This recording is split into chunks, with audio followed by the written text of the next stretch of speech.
What's Bitcoin going to in the bull market? A million. You think Bitcoin hits $1 million in this bull market? Absolutely. I think people are not, I do not think people have a big enough imaginations right now.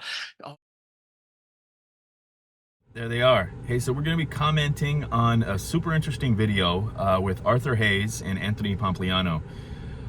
This reaction video or commentary video is primarily about Arthur Hayes going into some of the macro background on Bitcoin and just our current situation with our monetary system, period. But this guy has got some of the most clearest and I'll say cynical, and I'm kind of like him in that way where we see the darker side of things. But you want to see this view because it's going to be clear, concise, and it's going to give you a different aspect of what may be going on when it comes to the macroeconomic view, and also how cryptocurrencies are going to play a part of that, primarily Bitcoin. We're going to take it all together and do a biblical take on this to understand biblical stewardship of resources at the end of the video. So hold on for that. All right, check it out. All right, guys, bang, bang. I've got Arthur here. Arthur, the macro environment is insane. Everyone seems to be buying Bitcoin. Some people say it's because of the ETF. Some people say it's because they think inflation is coming back. Other people are just buying it because that's what all the cool kids are doing. What the hell is going on with the macro environment? And why is Bitcoin now becoming part of the legacy financial system? So first of all, and I'm going to write about this probably in my next essay, I think it's very, very simple. And the simple answer is that real yields in the US, EU, China, Japan are negative and have been negative since the global financial crisis.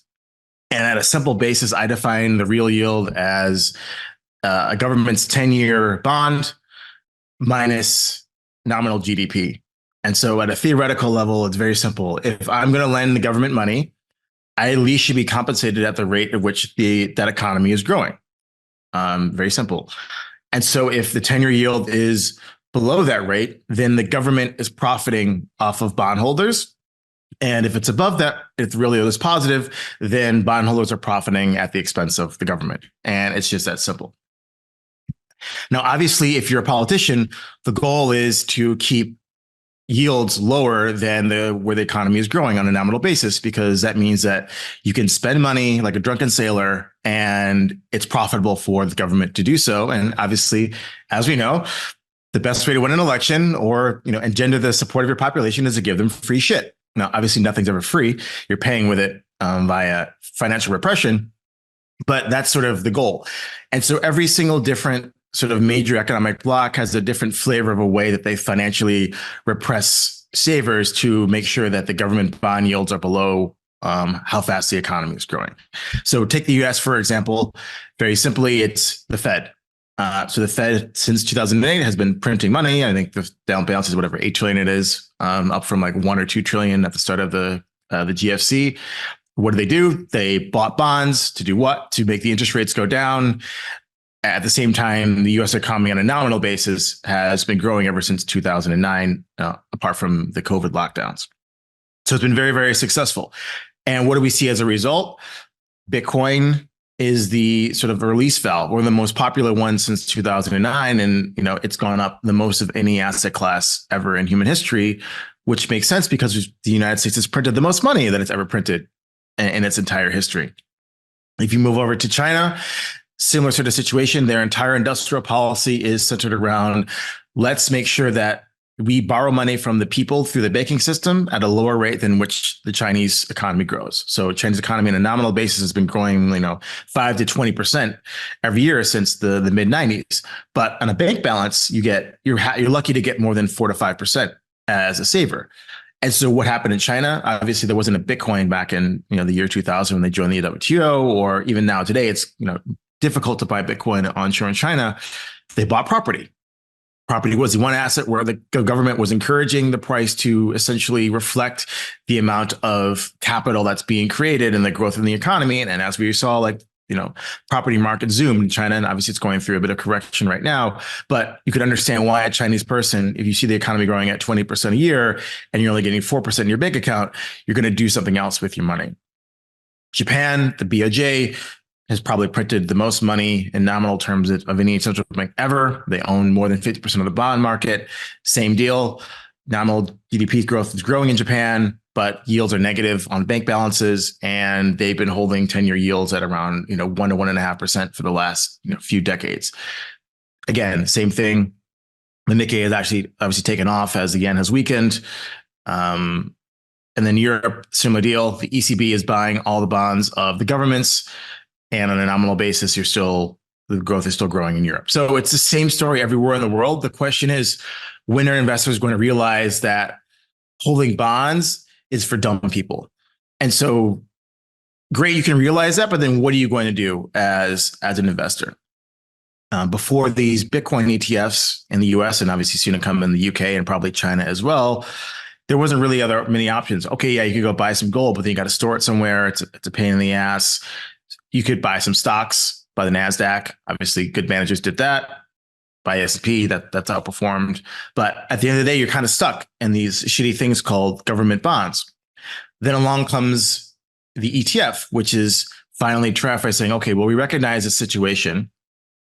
In the past, the government leans on the banks to finance the government, and it hurts the profitability of the banks. And there was I think he's a Columbia professor, Charles Collarmus, can't pronounce his fucking name, whatever. He wrote a paper last summer about fiscal dominance. And the theme of the paper was, because the deficits are so high, the federal government in the US essentially merges the Fed and the Treasury, and they lean on the banking system with their banking reserves, which is around $3 trillion right now, to provide financing to the government. Now, the problem is that banks, at least in the US, are for-profit entities, and the shareholders want to make money. So they don't like it when the government basically says, yeah, okay, you have that great business going there, but what you're really going to do is just buy our shitty bonds. And they've pushed back on this. There was a recent,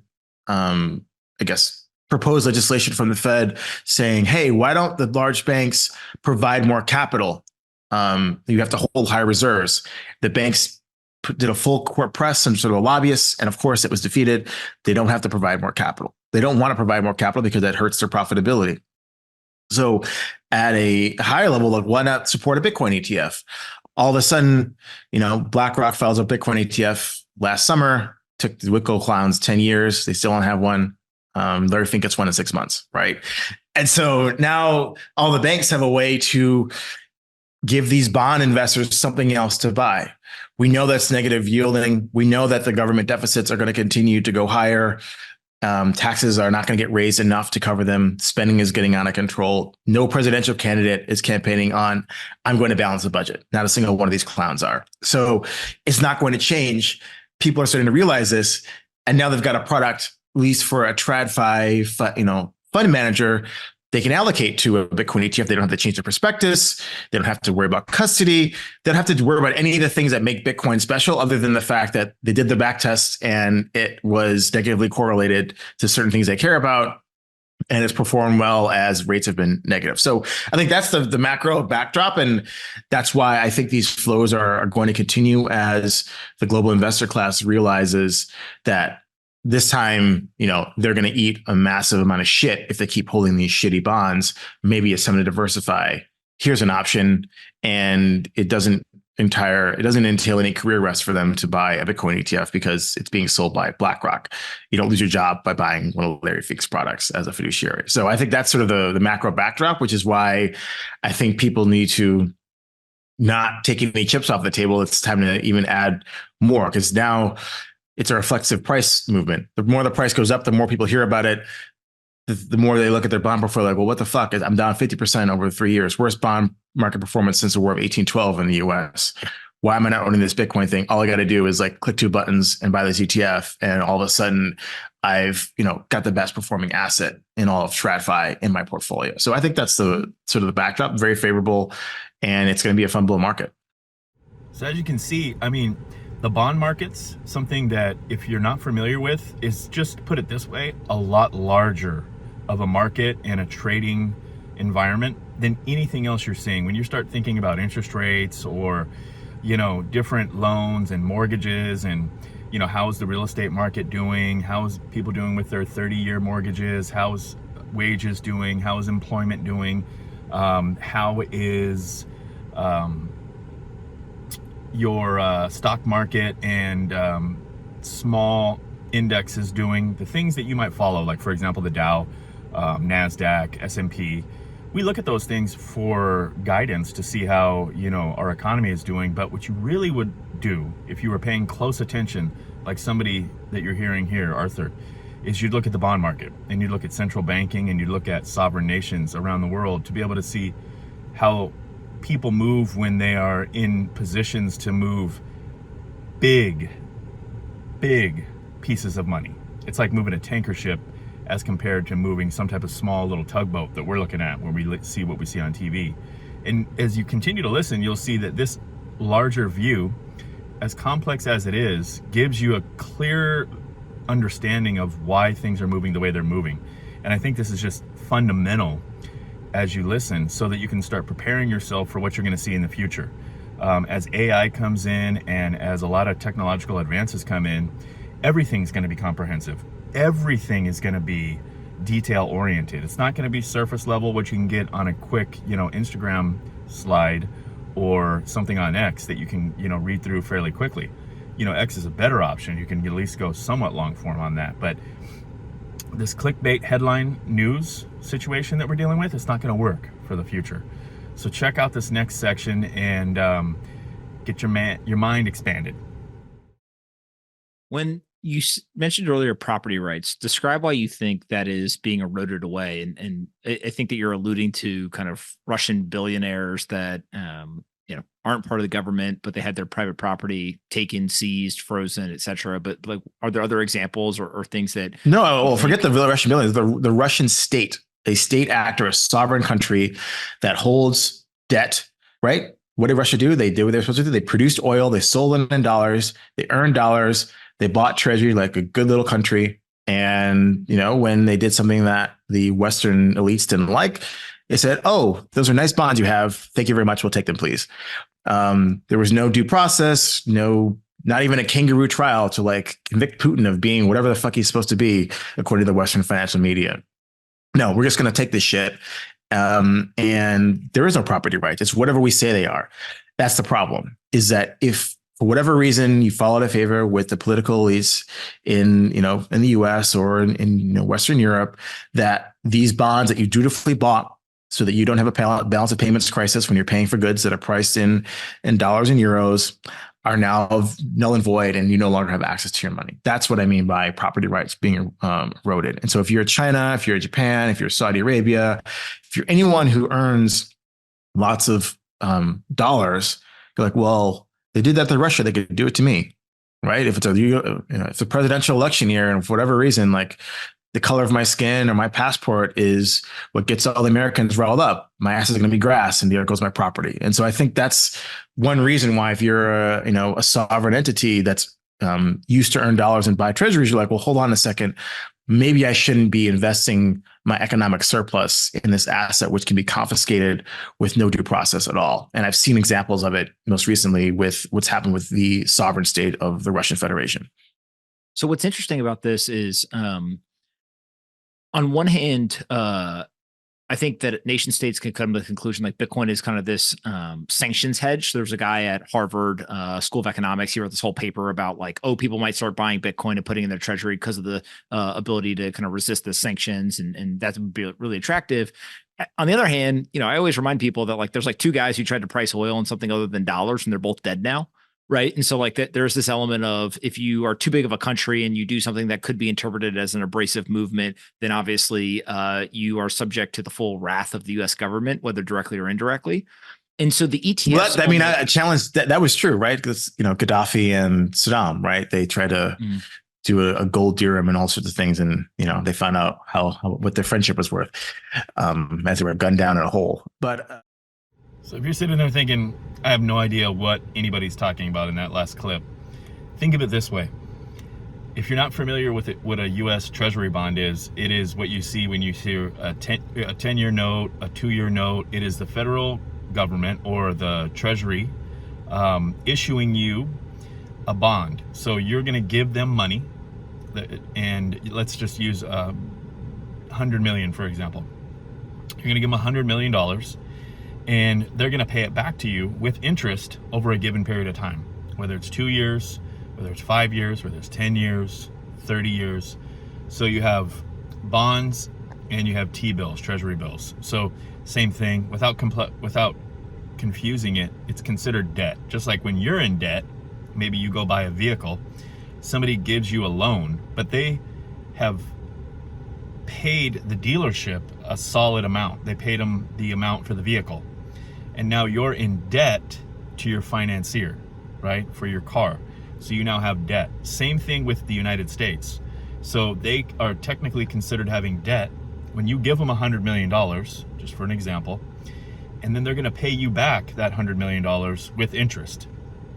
Briefly, what you might be wondering is, how is this such a big deal with other countries? Well, it's a power play, and it's manipulation through currency, manipulation through monetary process, but it's really only effective if, at least for our given time, if you're the United States. And here's why. We're the reserve currency, and we're also the world's superpower. So we have the strongest military.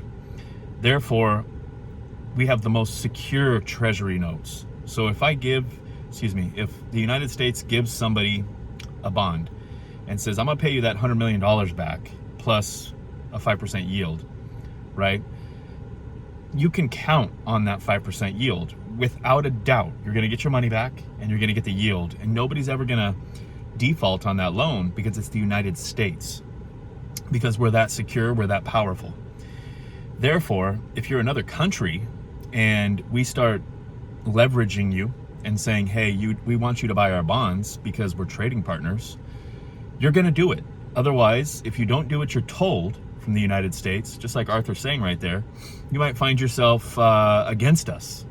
And it could just be anything from no longer being a trading partner and not being a part of our network around the world, the globe, or being our enemy and being killed for it. Now, nobody here is anti-America. I'm as pro-America as it could ever be. But we need to be aware of how we leverage debt. So for example, when you hear that we have a $34 trillion debt, understand that a big portion of that is planned. A big portion of that debt is utilized. So we get money from other people so that we could become essentially permanent trading partners. We're managing the relationship. We're avoiding war in a lot of circumstances. Because once you have a money relationship with somebody, you don't want to go to war with them because you're going to lose that money. So as long as we have a trading relationship and people are giving us money and they're holding our bonds, why would we want to go to war with them? Why would they want to go to war with us? Just like what you saw with Russia. Nobody's defending Russia here. But with Russia, what Arthur's saying is they held a lot of US bonds, which was supposed to be secure money coming back to them. So their treasury, Russia's treasury, money that they had stored away for a rainy day, like what you would have in savings, sovereign nations have a treasury fund or a treasury bank. Well, some of that treasury was used to buy US bonds because it's supposed to be a secure money increase. You have a yield that you get on that money, and it's the most secure. But what we did is said, oh, you're fucking up. You're making a mistake, which they were. And then no more bonds. You're not getting any of that money. So you see how we hurt them with that, and they lost a trading partner, which is why many people are trying to get outside of the US's grip and outside of US treasury bonds. So briefly, that's why quite a few people will look at Bitcoin as an alternative to a bond, especially a US treasury bond.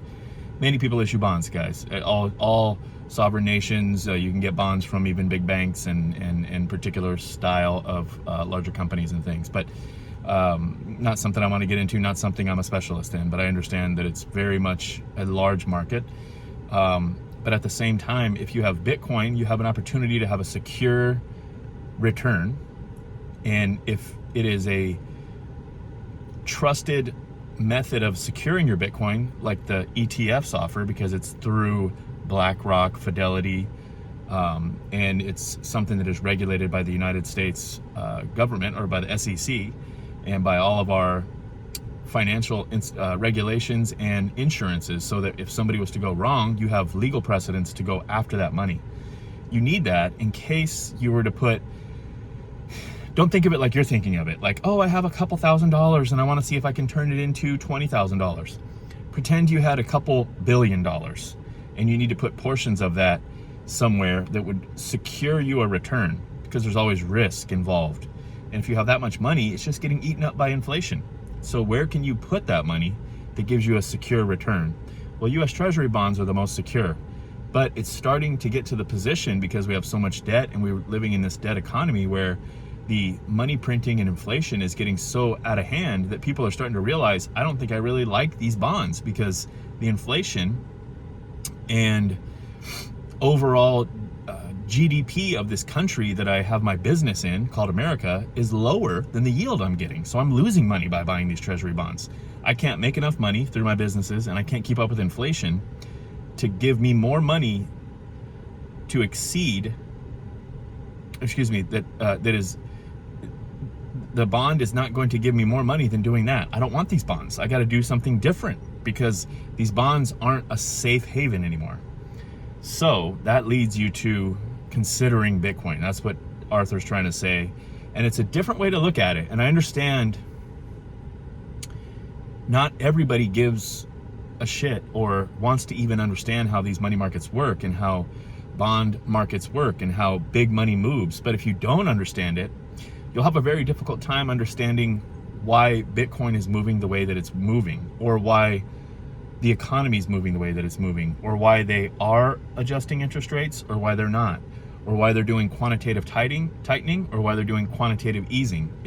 Big terms, right? That, you know, it takes anybody, even a professional, a long time to not only learn it, but understand that it changes every year, and they change the tools in which they move this money and adjust these types of liquidity pools to keep the economies moving to where there's not chaos or war. And even if you're a professional, you got to keep up with it every year. If you're somebody like me and you, the layman,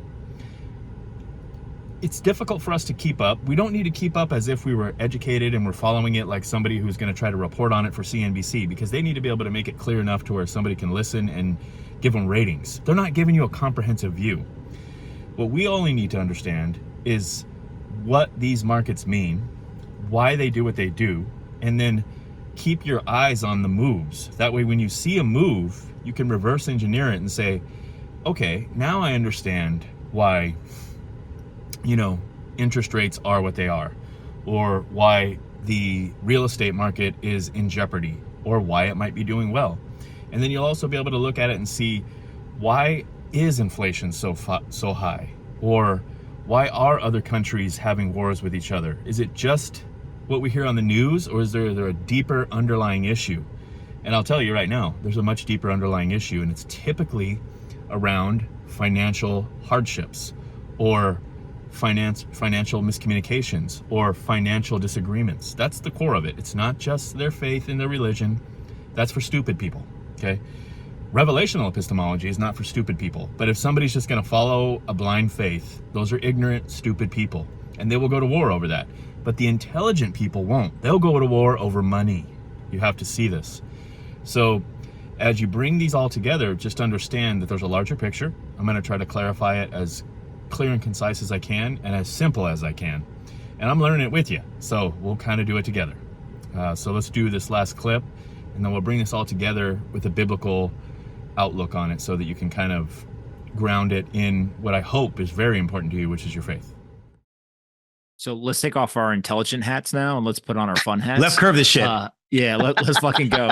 What's Bitcoin going to in the bull market? $1 million.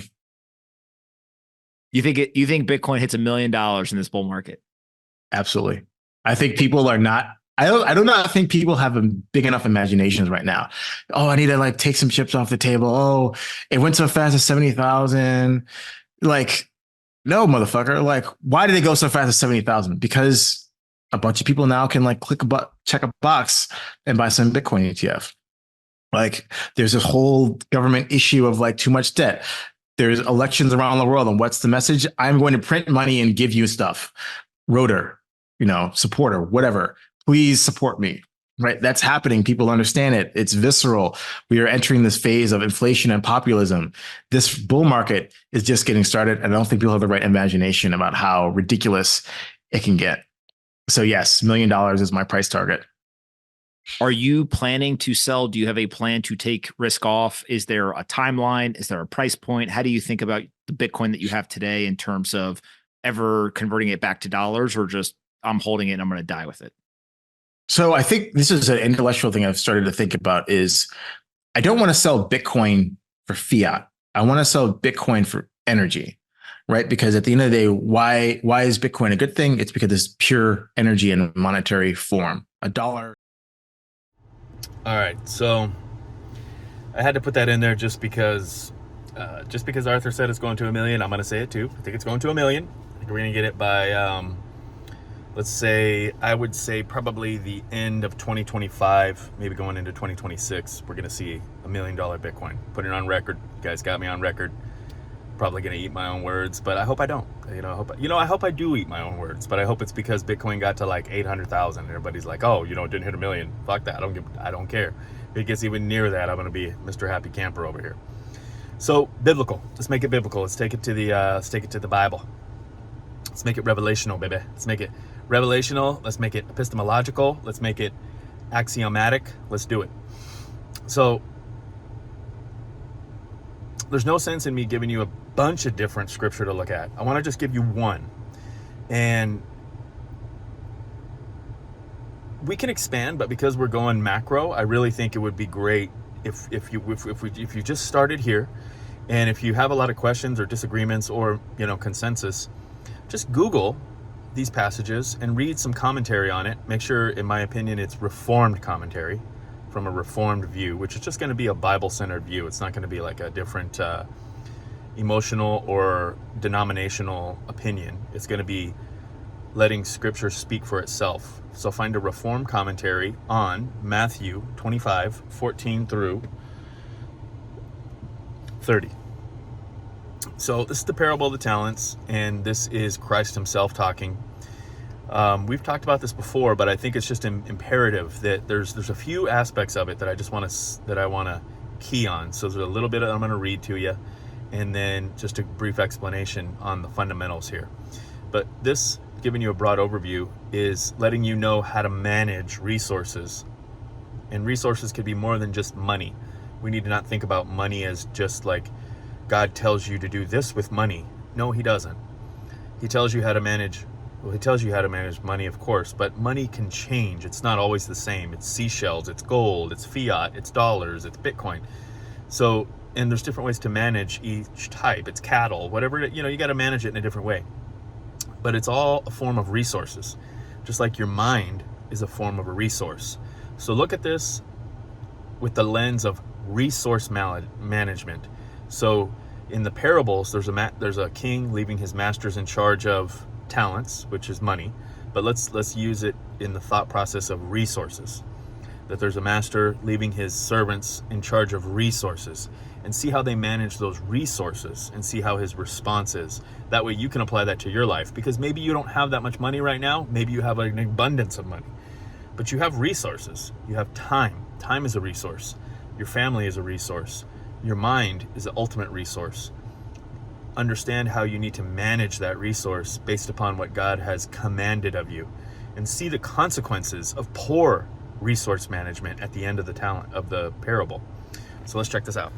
I gotta move you over here because I'm reading here. I don't want this to be too messed up for you.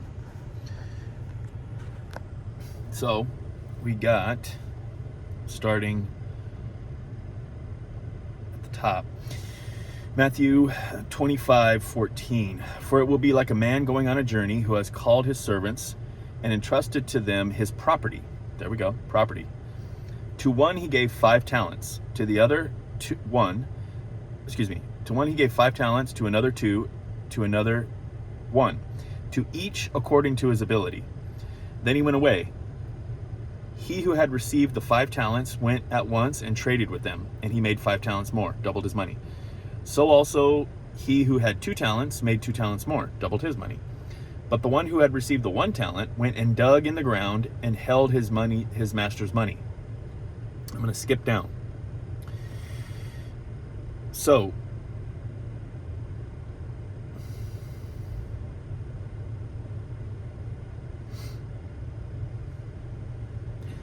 we skip down to 22. And he also, who had the 2 talents, came forward saying, Master, you delivered me 2 talents. Here I have made 2 more. And his master said to him, Well done, good and faithful servant. You've been faithful over a little, and I will set you over much. Enter into the joy of your master. He who had received the 1 talent, the guy that was received the smallest, and just so you know, you'll read through the whole passage if you'd like, but the guy that had 5, he was told the same thing.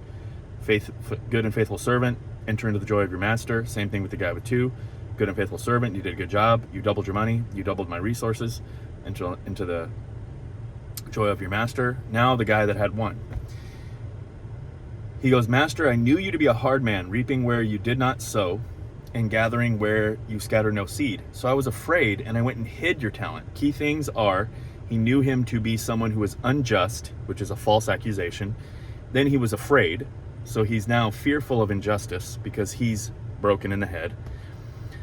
But his master answered him, You wicked and slothful servant, you knew that I reap where I have not sown, and gather where I gather no seed. Then you ought to have invested my money with the bankers, and at my coming I should have received what was my own with interest. So take the talent from him and give it to him who has 10 talents. So he took his single talent, gave it to the guy that had 10, the guy that had 5, and doubled his money. For to everyone who has more will be given, and he will have an abundance. But from the one who has not, even what he has will be taken away. And cast the worthless servant into the outer darkness, into the place that there will be weeping and gnashing of teeth. So you might be thinking to yourself, an incredible weird passage, right? So I want to sum it up though. First off, this servant who did not do anything, he did the wrong thing with the resources. He managed them improperly. In the parable, there's a few lines there that are key. Number 1, he accused his master of being unjust, reaping where he should not reap and sowing where he should not sow. Master comes back and says, You knew I was this way. What he's trying to say is that's a stupid excuse, because this is a parable, right? But in the parable, the master is the one that is relating to God. Many people accuse God of being unjust. What's the normal thing? I can't believe in a God who would let bad things happen. I'm not going to think about him. Exactly. You're accusing him of being unjust, just like this idiot servant accused his master of being unjust, right? Then he was fearful because there's no faith. There's no reverence and trust that there's going to be security, because he's saying that he feels that his master operates the land unjustly. So he was scared. He didn't know how to make money because he felt it was unjust. The same way people don't trust in a sovereign and omnipotent God, a God that is in control of everything and who has justice at the forefront of his mind. If you had faith in that, you would be able to go and manage your resources by looking to him and saying, what should I do with these resources? He's the one who governs the laws of reality. God is the one who governs the laws of mathematics. He's also the one who governs justice. So if you knew what mathematics are, you knew justice, and you knew common sense, you'd know how to go invest and take care of resources, or how to manage your own personal resources, whether it's your mind, family, body, your time, all the resources. You need to be able to have an objective standard, which is the character of God. You can't rely upon an unjust God or no God at all saying the same thing, saying, there is no God, I don't have anybody that's in control of me, I don't listen to anybody, I'm just going to do my best, and I'm a little bit scared right now. You may not tell everybody you're scared if you don't believe in God, but you go to sleep and you're scared shitless because you don't know where you're going to go when this time's over. You have no faith, you have no assurance, you have no nothing. Now, finally, what happens to the guy that mismanages his resources out of ignorance?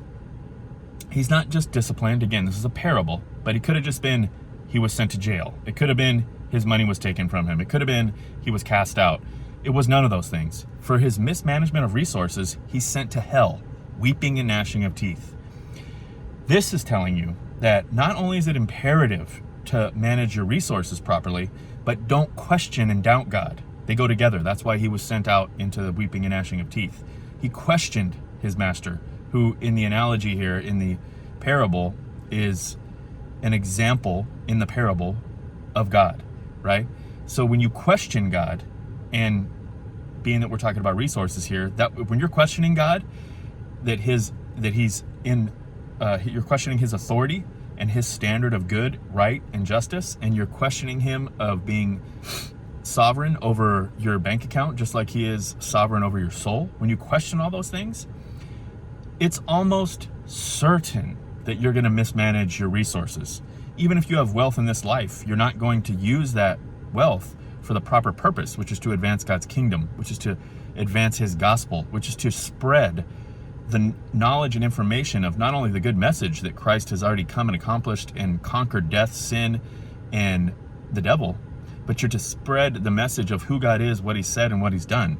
And if you have resources, you use your resources to do that. You don't use your resources to go on vacation and buy a nice car and a nice house. That's not good resource management. So the idea here is there's no sense in giving you any resources if you're going to use them for your pagan, ignorant activities, and you'll be thrown in hell for that, and you'll be burning, is the example we get, weeping and gnashing of teeth, because of your lack of faith, because of your rebellion against God, because of your ignorance and your hardness of heart.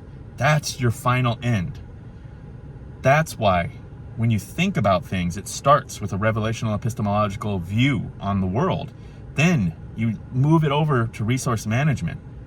Very important, because as you get knowledge, as you get wisdom, as you get the righteous application of true knowledge, which is wisdom, if God blesses you with resources of any kind, it could be just your health. If he blesses you with a healthy body, you need to use that resource for his purposes, not your own pagan, sinful lusts and joys and complete rebellion and just utter lostness that you're full of, unless God brings the Holy Spirit into your heart, into your mind, and removes it. That's the idea. If you find yourself, what I'm being very harsh about, and you're hearing this sound right now and you're realizing, oh shit, that's me. I'm the one who's concerned about all myself all the time. I don't trust God with my bank account like I pretend to trust him with my soul. It doesn't mean that there's no hope for you. It means you're hearing it for a reason. You won't hear these words coming out of my mouth unless the Holy Spirit is convicting you. And let's pray that he's there to conform you to the image of the other person in the Trinity, the Son. If the Holy Spirit is there, these words are for you. You're going to hear it. You're going to understand it. You're going to be able to apply it in your life. If you're hearing these words and you're angry, I'm continuing to do this because one day, maybe there'll be a day where the Holy Spirit is there too, and this no longer angers you, that it feels like some of the most coldest drink of water that you've had, that day that you feel so refreshed, it's been so hot, so brutal, and you get that cold drink of water that tastes better than anything else, better than soda, better than drinks, better than wine, better than whatever you got, and you love it. That's for you.